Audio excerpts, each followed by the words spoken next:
Hey folks, Dr. Dan here. Thanks for joining us today on DocTalk. We're going to have a great show. It's one of those shows that we enjoy doing. It's talking about calving disorders. Dr. Matt Miesner from Kansas State's Veterinary Health Center is going to be here. It's going to be a great show. You're going to learn lots. I'm going to learn lots. We'll see you after the break.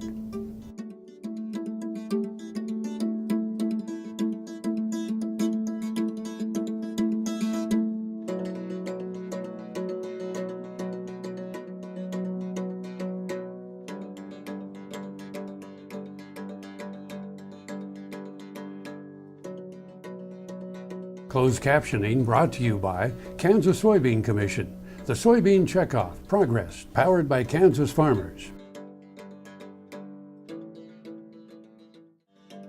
DocTalk, brought to you by Brown Chevrolet Buick. In Wamego, just a short drive down the yellow brick road. Matt, welcome to the show. Glad to be here. Folks, this is Dr. Matt Miesner. He's here at the Kansas State College of Veterinary Medicine. He's over in the Veterinary Health Center, where he is an associate clinical professor in the Department of Clinical Sciences. And Matt, we're going to talk about calving, and we're going to talk about, and that's all right, you're a clinician, the beeper's supposed to go off. That's when we get somebody that's in action, he's on call, it's probably a dystocia, we're going to have to take a break. No, just joking. Sound check. That's right. Let's talk about calving and normal calving as things progress. You know, I think that the one thing we always kind of lose track of time, we lose track of what's going on with that heifer, but there are different stages, right? Right.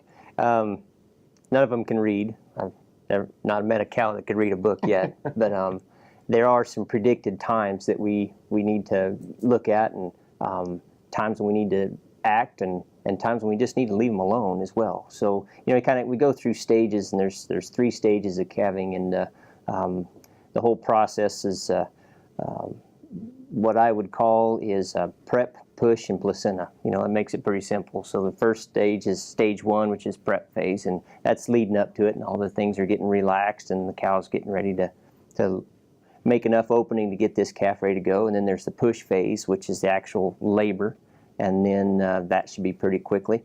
And then the third one is the placenta, and so after that the placenta should pass, and we should have some time for the cow to get ready to raise the calf. You know, so when let's get into that prep phase, and I assume that's when she starts to go off by herself and different behavior and isolation. You know, some people, if you see them in a stall, if they're confined, they'll kind of nest, they'll kind of do those kind of things. Cows are experienced at this thing, and it's pretty fast, and sometimes we don't even notice it. You know, one day she looks okay, next day she's got a pretty good udder, and everything's starting to look relaxed, and man, you're ready to go. Heifers, you know, learning the ropes, it could take weeks, you know, sometimes for this to prep. Udder filling, ligaments loosening, all that stuff, so it takes time. And then, so that has a real varied response, and there's no hurry there because we're getting cervix dilation, and once the cervix gets dilated, then we enter that push phase. Right. Is there more of a time once they start pushing? Yes. So again, cows most of the time, sometimes it's just a cough. Out comes the calf. So within a half an hour, once they start, that water bag breaks and they start pushing in the cow, they should be out. I mean, pretty quickly, within a half an hour usually. And then the heifers, you know, they take a little time. Got to dilate and loosen things up, and it could take up to an hour. But the bottom line is, in that push phase, if things aren't happening pretty abruptly within an hour, we need to intervene. And sometimes it takes a heifer longer to get it out. But I like that hour kind of cutoff. Cool. Well, now that we've kind of gone through normal calving, that'll lead us in right after the break. We'll talk about some of the dystocias. Right. All right, folks. Thanks for watching DocTalk. More with Dr. Matt Miesner on call after this. This Meet the Future Veterinarian is brought to you by Zuprevo. Choose confidence. Choose Zuprevo for BRD treatment. Tyson Beyer, a student at the University of Saskatchewan, recently received an Amstutz scholarship. As a fourth-generation rancher raised on a cow-calf operation, Tyson grew up in the cattle business, and it was natural for him to pursue an education in bovine medicine. After graduation, he plans to work in a large animal practice, then move into bovine reproductive technologies. This hog is Hanover hoof for meal made from U.S. soybeans. Now, one hog isn't that impressive, but suppose we add another, and another, and another. Before long, you've got billions of hungry customers around the world all clamoring for the same thing. Our soybeans. Learn more about the billion-dollar appetite of animal agriculture at BeyondTheElevator.com. Brought to you by America's soybean farmers and their checkoff. Don't forget to register for the 2015 Kansas Commodity Classic to be held on February 6th in Manhattan. Visit kansaswheat.org to learn more. Valley Vet Supply is devoted to providing information and professional quality products at reasonable prices. Valley Vet Supply. DocTalk, brought to you by Santa Fe Trail Meats in Overbrook, or visit us online at sftmeats.com. Hey folks, welcome back to DocTalk. Dr. Dan Thompson here with Dr. Matt Miesner, and we're talking about calving disorders, or normal calving, and now let's move into dystocia because we got to the push phase. We've waited 30 minutes and nothing's happened. And as a producer or a rancher, what's the first thing we need to do? Frequent checks. I mean, having a plan. I mean, is it going to be now? We've watched her and we've seen if she's going to have problems. Is she showing signs of stress? Is she really laboring on this situation, or is is she just kind of pacing? But having a plan for restraint, getting her caught, squeeze chute, set of panels or a rail that can be opened up someplace to safely get her restrained, and then do a good exam. And most of that is having a good visual and maybe even palpating exam, kind of cleaning her up and making sure everything is coming through the birth canal okay, if you're comfortable with that. If not, that's the time to say it's time to call the veterinarian and have them do that. But having that ability to have her restrained safely certainly helps the veterinarian be more efficient if need be at that point in time, and can get a good exam. Make sure everything's positioned right, nose, front feet, and everything's coming through the canal. Sometimes intervening there is the easiest way to go. Yeah, and that's the other thing. I think that we overlook the restraint part, because there's nothing more frustrating than a cow she's trying to have a calf. She doesn't know what's going on. She's getting up, she's pushing, she's getting up, looking around to see where the calf is. And then when you show up as a veterinarian or as a producer, you're trying to figure out, how am I even going to check this thing? Yeah. And the safety of you, your family, your practitioner, and the cow is important. Right. Yep. And having a way to easily, efficiently get her in there too. Not having to work her too hard to get her to a point to restrain her. So planning ahead, that's part of the calving problems that we're looking at. So as far as these dystocias go, and then there's plenty of producers out there that are have delivered tons of calves, but there's always going to be that one that you're going to go, something's not right, and things that we see as veterinarians, or especially in the clinic, is the odd ones. And I've seen things where we've had twisted uteruses or uterine torsions, and some of these conjoined twins, and the bizarre things that they're still the most experienced producers. Sometimes goes in and just says, whoa. At that point in time, if you have the ability and you have a good relationship with the veterinarian, it's probably a good idea to call them too. I thought they just, the experienced ones called us when it was snowing or yeah. when it was raining was more than they had seen. But it's always good to call early, because veterinarians at this time of year might be traveling the ridges doing a lot of this, and so it's nice to have them be able to make a plan. They might be on their way by that direction. So when you reach in there, you want to feel 2 feet in the head. Right. Yep. And then we got to figure out which feet they are, and if you look at the way that feet bend, the front's knees and fetlocks bend the same way, and the backs are opposite, and so there's a bunch of just systematic exams that we do at that point, and knowing if that calf's going to make it through that birth canal. It might just be a giant calf, or head turned around. There's a whole bunch of different situations that we can get into and make a plan. And at that point, we want to see progression. And so once we start, then I go half an hour time. Cool. We're going to take a break, folks. When we come back, more with Dr. Matt Miesner on calving problems. Hey folks, Dr. Dan from DocTalk. If you miss us on Monday morning, you can join us at 6:30 a.m. every Sunday morning on RFD TV. DocTalk has a national following. We're sure glad that you joined us on Mondays, but if you miss us and you want to catch us out on a Sunday morning, get up at 6:30 a.m. and we'll be right there, RFD TV, 6:30 a.m. Central Standard Time, and I'll see you down the road.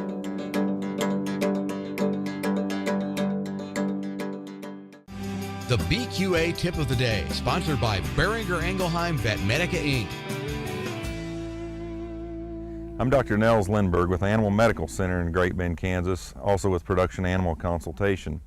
Today's tip for today, we're going to discuss injection site areas and dealing with injection site lesions. So we talk about this injectable neck region, and we always have this triangle that we think about. Top line of the neck, slope of the shoulder, and back up. So as you can see, as we get an animal in the chute, the triangle sometimes just disappears. So we do the best we can. We still come up here, we can get an injection here, sometimes up high, sometimes down lower. It's crucial though that you're always a hands width apart with those injections. As we were talking, another option is to come up here around front and give a shot up front. BQA was mainly started because of injection site lesions in meat in the rear of the animal. And with the advent of BQA, we've done an awesome job at eliminating those injection site abscesses. The Kansas Wheat Innovation Center in Manhattan is rediscovering ways to get improved varieties and new genetics in the hands of farmers faster. Grower-led and checkoff-funded research initiatives are bringing about positive change. This grassroots leadership provides a strong voice in Topeka and Washington, D.C. Now is the time to partner with Kansas Wheat in moving wheat forward. Kansas Wheat Commission and Kansas Association of Wheat Growers. Farmers investing in their future and yours. Log on to rediscoverwheat.org.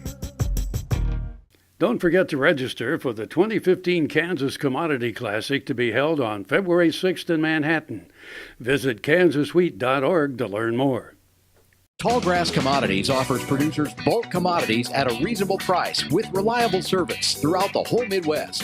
To find out more about Tallgrass Commodities, visit tallgrass.us or call 785-494-8484.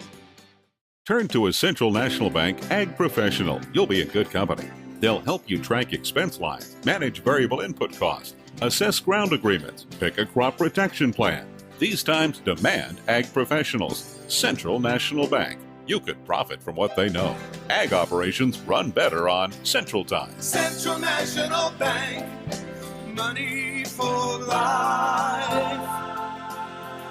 Member FDIC in your hometown since 1884. American innovation is being driven in places you might not expect by people like Brent Hayek, an Oklahoma family farmer, who recently set a world land speed record in a Ford Super Duty pickup truck powered by renewable B20 biodiesel. Advanced performance is here, now, putting America on the fast track to more jobs and energy independence.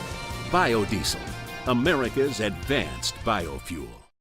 Soil is the life of a farm, and for 25 years, SureCrop Liquid Crop Nutrition has helped growers produce abundant quality crops while preserving and improving the soils they steward. SureCrop offers complete soil and plant analysis with cropping recommendations, delivery direct to your on-farm storage, and quality crop nutrition custom blended for your field. Choose SureCrop for the assurance of excellence for your soil. Call today or visit their website for more information. DocTalk, brought to you by the Kansas Soybean Commission. The Soybean Checkoff, progress powered by Kansas farmers. Hey folks, welcome back to DocTalk. Dr. Dan Thompson here with Dr. Matt Miesner, and we're from the College of Vet Med at Kansas State University. We're talking about calving disorders or getting that live calf on the ground, and we're talking during the break. You have 3 goals. Right. Number one is, to get me a live, viable calf. So we want this to be efficient and easy on the calf. Number 2 is preservation of the welfare of the cow. So pain, welfare, distraughtness, all that kind of stuff. And then 3rd is maintaining her future reproductive soundness. So we don't want to injure things bad enough that she's not able to breed back. So I have those 3 goals going into each one of these situations. Yeah, and we want to keep her in the herd, and and then the feedlot dystocias, we're worried about the heifer, not necessarily the calf, because we're in the business of producing beef.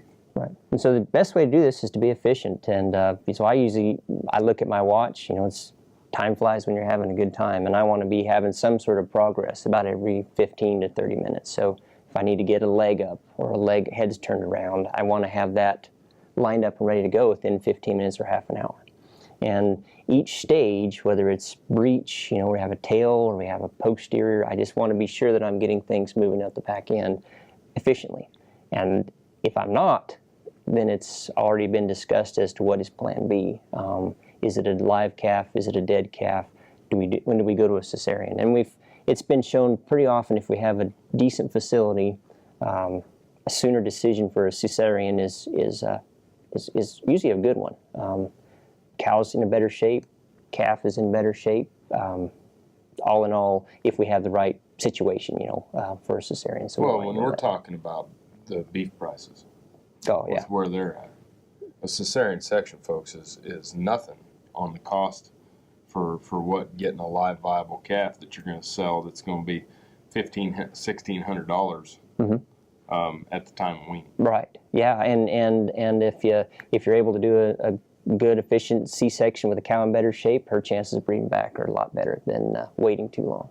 So keep it going. So cesarean doesn't necessarily preclude or decrease the reproductive efficiency. Right. Not if it's done efficiently and the decision's made a little bit earlier on, and you have the right setup to do it. It doesn't do that to it. And a lot of times, if you're wanting to help that veterinarian or help the cow, sometimes just loading her up and bringing her to the veterinarian, they're going to have the right facility. They're going to have the equipment there.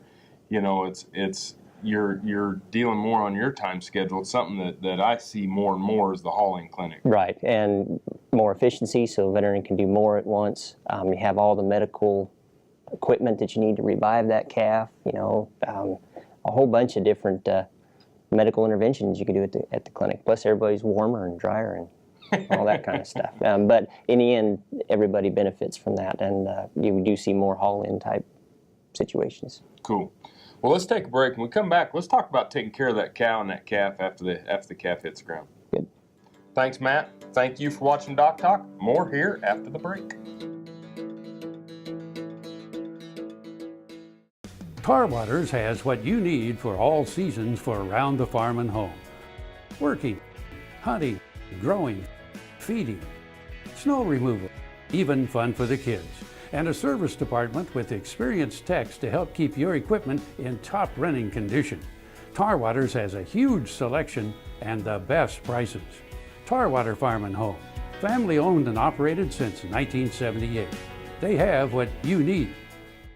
Kansas Farm Bureau, the voice of agriculture, represents grassroots agriculture. The state's largest and most powerful farm organization stands up for its members through leadership development, agriculture education, legal defense, environmental advocacy, farm safety, and risk management. Members also enjoy money-saving benefits. To join our organization today or to learn more, go to www.kfb.org or find us on Facebook and Twitter.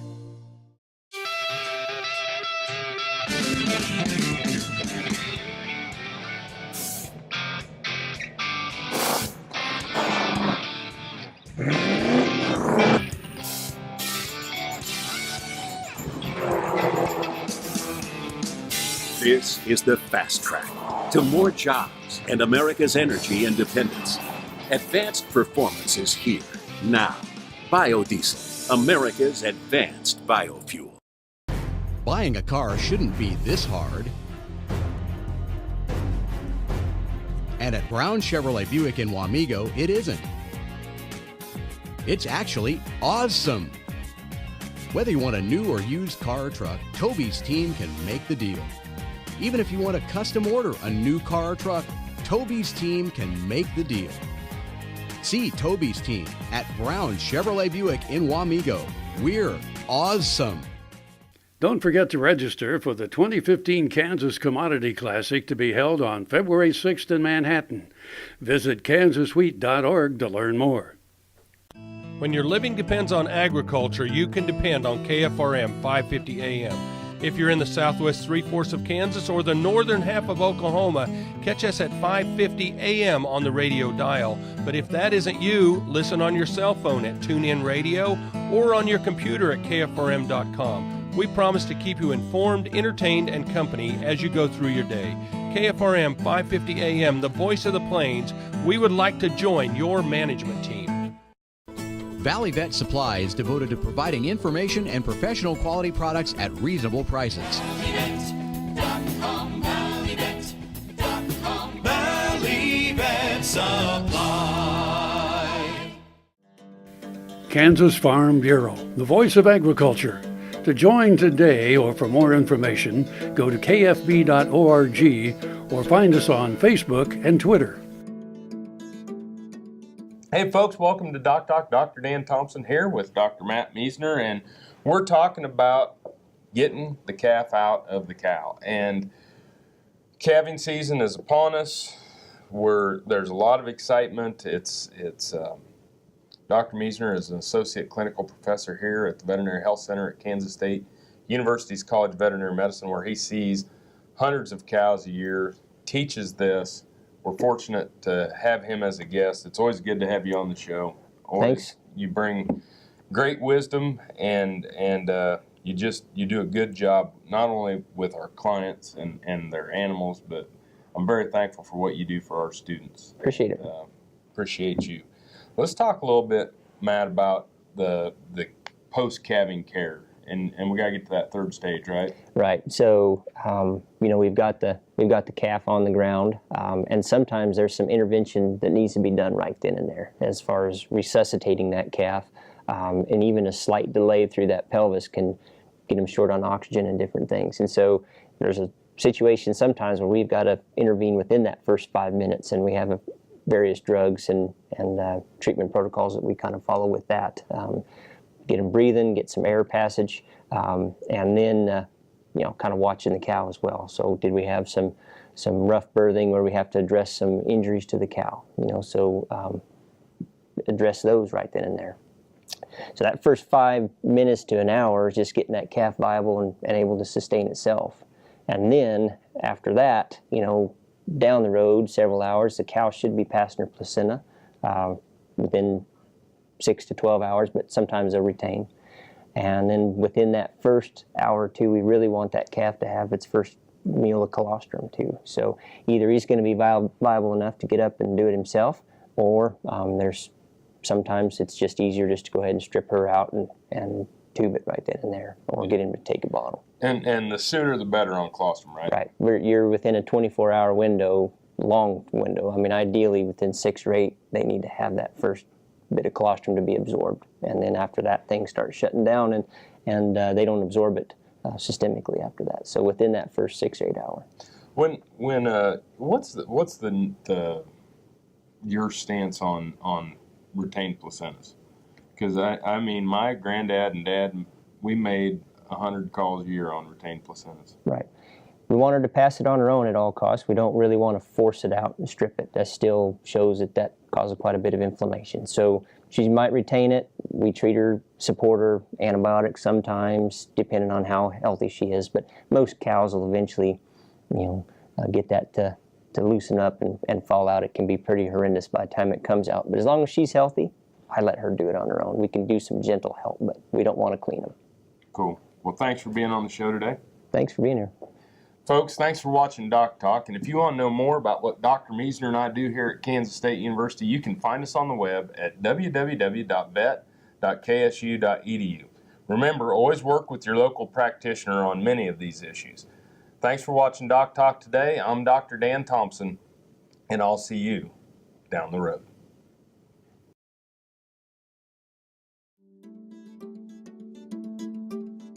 Closed captioning brought to you by Kansas Soybean Commission. The Soybean Checkoff Progress, powered by Kansas farmers.